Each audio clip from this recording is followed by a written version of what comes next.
If you're expecting a bunch of guru fluff and get-rich-quick garbage, you've come to the wrong place. This show is the no bullshit real deal. No bullshit real deal. I'm Larry Harbolt, and they call me the real deal. Welcome to my show. This show is aimed at providing you with quality information so you can make more profit in the fastest way possible without making costly mistakes from the deals you do. Let's get started.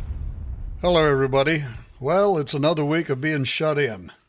And you know, we're all faced with being shut in and not being able to meet directly with people who have a property that they might want to sell. So I believe it's far more important to be proactive at a time like this than wait until the crisis is over like most investors are going to do. I think now is the perfect time to take action and try to contact as many property owners who have unloved properties instead of waiting until there is no longer a crisis and the panic is over. See, I'm ready to send out a blanket letter campaign to the zip code that I like best in my marketplace. See, my letter is it just says, I love the area where you live. I follow with, if you'd like to talk about selling your house or another property you own, or know someone who might be interested in selling a property they own, please contact me at, and then I give them my email address and my phone number.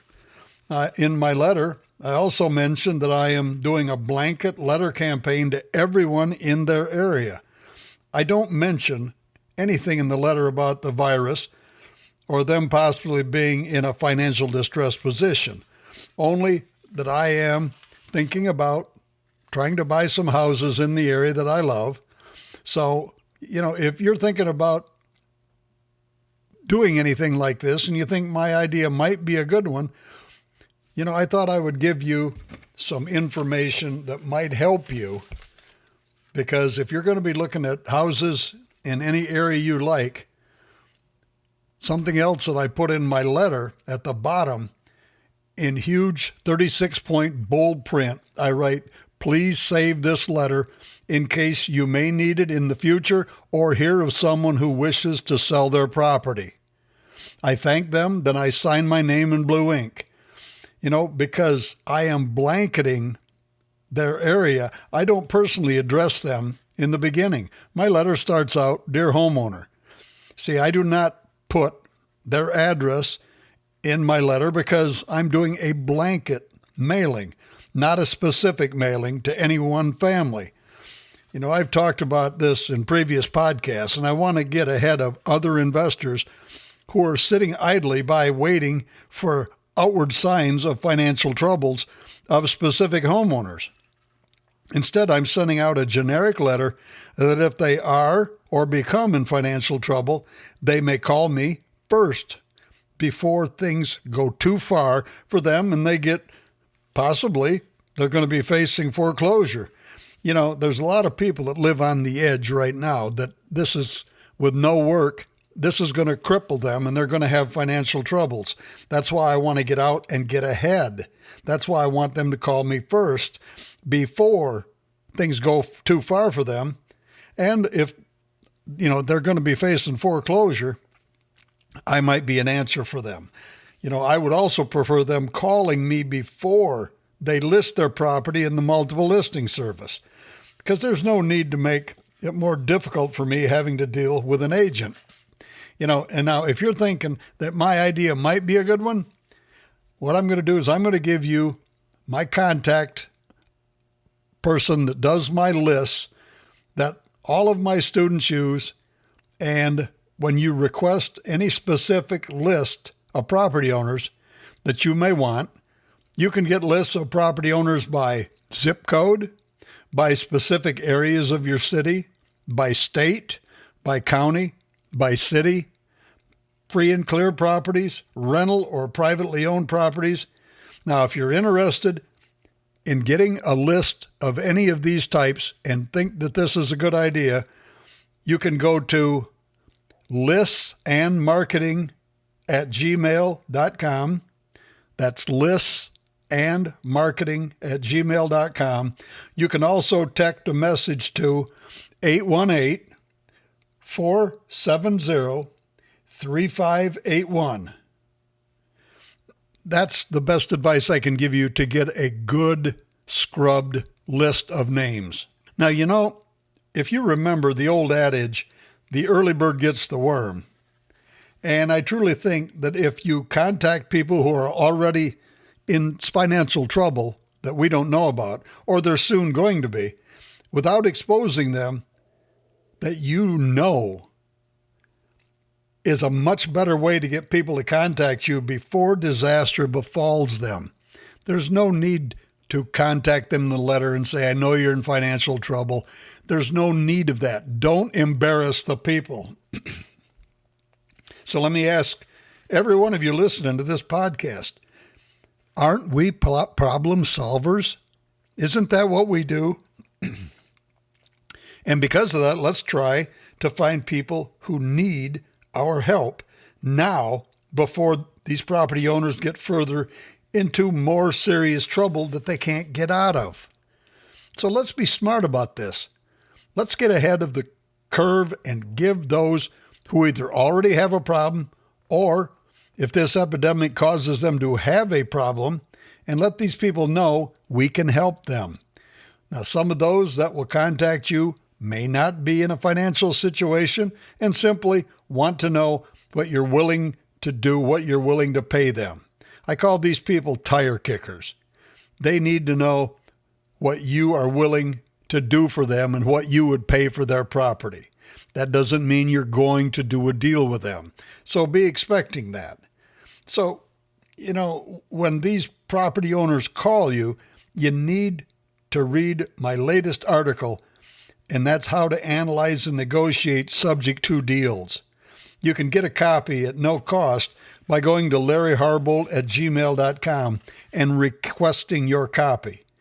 Because when you find a property in foreclosure, especially a property in the late stages of foreclosure, I believe doing a subject to deal may be your best strategy, provided you do your homework before going into the quicksand and doing a deal that you may wish later you hadn't done.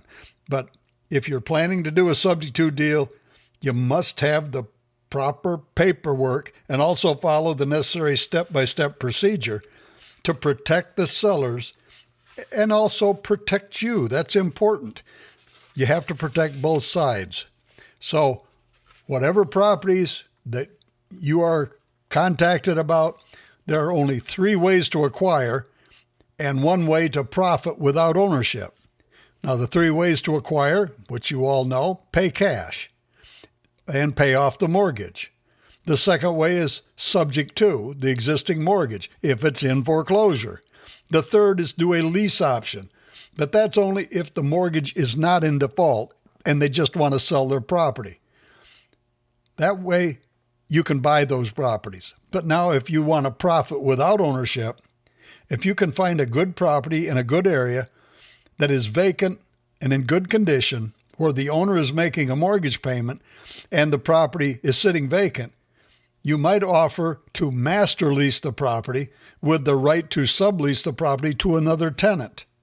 If you can lease the property with a below market rent, then have the right to lease the property to a tenant at full market rent is a way to make a monthly cash flow without ownership, without any of the costs of ownership. You don't pay the property taxes. You don't pay the insurance. You don't pay for anything that breaks down in the house, such as the air conditioning, the heating plant, anything like that. So that it might be a good way to profit from these houses. But you got to think about everything that I've talked about today, because these strategies, they're going to work in any market at any time, whether there's a pandemic or not. So remember, go to larryharbold@gmail.com and get a copy of my latest article about analyzing and negotiating subject to deals. It's a great article. I think you're going to really enjoy it because it's going to give you the details that you need before you do a subject to deal so you don't get into trouble, because that's critical. If you do that, I will bet you money that you're going to end up doing better deals and make more money in the long run. You see, we are here to help people. I know there are people out there living on the edge financially. This is going to put them over the edge, this pandemic. It's our job to help those people, not help them out of their house and then turn them loose. I talked about this before, and I want to mention it again. If you find someone that has a property that's in foreclosure and they can't afford that property, there's a reason why they're not making the payment. And if it's because they can't afford the payment, you might want to do the subject to deal if the numbers and everything about the property works out. But don't leave it there. Those people need to know that they have to move out of the house, because whether you buy the house or not, if they go through the full foreclosure, they're going to be put out of the house anyway. So you might want to mention to them that, if you buy the property subject to, they're going to have to leave. But find out what they can afford. Try to find another house that they can afford. If you can buy it on seller financing terms and turn around and sell it to them on seller financing terms, that's a way to double dip. You can make a profit from the house you acquire from them, and you can also make a cash flow from the property you sell to them. Remember, it's the deal after the deal that's going to add money into your pocket every month. These are the things that are going to make you a more successful investor and make you a lot more profit. Because if you don't do that, you're casting these people out into the streets when there may be an opportunity to help these people acquire a new home if they will accept the one you find that they can afford, and do them a big favor while they're doing you a big favor. Well, my friends, this is going to be a short podcast, and that's going to wrap up this episode of this podcast for this week. Hope you found some value from today's topic, and I invite you to head over to LarryHarbolt.com and register to keep up to date with my tips and my ideas to help you become a better real estate investor. Now, if you're not already registered, head over to LarryHarbolt.com/register to get access to my free phone script on how to negotiate with sellers over the phone. And be sure to tell a friend and leave me a review on the podcast player that you're using to listen to me right now. You see, your reviews help me to know that the information that I'm giving to you is valuable and it's helping you. Be sure to check out my courses, articles, and available trainings on my website, and watch for my Facebook Live posts every few days. Now, and another thing, be sure to check out my coaching program at makingbiggerprofits.com. makingbiggerprofits.com. We do a monthly coaching call. We have got one coming up soon. This is something that is affordable that can help you get the in-depth information you need to be a better investor. That is what's critical in your business, is knowing what to do and how to do it. And don't forget to go to listsandmarketing@gmail.com. And you can also text a message to 818-470-3581 if you want to get lists of doing some of these letters to some of these people. Well, having said that, I hope you have a great week. And until next time, this is Larry Harbolt. Thanks for listening to the Real Deal Podcast with Larry Harbolt. To learn more about investing in real estate, head on over to LarryHarbolt.com and register for his educational tips and articles delivered by email.